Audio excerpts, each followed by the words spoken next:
তুই থাম রামেসা, আজ আমি সব বলবো। আমরা যখন শিকার করার জন্য একটা নির্জন রাস্তা দিয়ে হাইটা যাচ্ছিলাম, এই তো সুবর্ণ সুযোগ। এই বাচ্চা মেয়েটাকে যদি নিয়ে গিয়ে বেঁচে দেওয়া যায়, অনেক টাকা হবে। ওর বাবাকে অজ্ঞান করে দিয়ে বাচ্চাটাকে নিয়ে চলে যাও।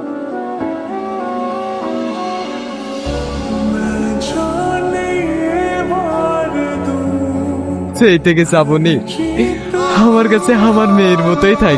তোমাদের কাছে আমি জোর করছি না, ভিক্ষা চাইছি, দাও, আমার মেয়েকে ফিরিয়ে দাও। আচ্ছা সোহেল, ভাগ্যের কি পরিহাস, তোর মেয়ের সঙ্গে আমার ছেলের বিয়ের কথা তো হয়েই ছিল। আজ আমার কোনো আপত্তি নেই রে।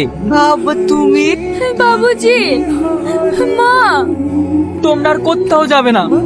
সর্দার, আজ থেকে এই ইটভাটার সব দায়িত্ব তোমার। আর শাহিনা সবার বিয়েটা আমরা সকলে মিলে একসঙ্গে থেকে দেব।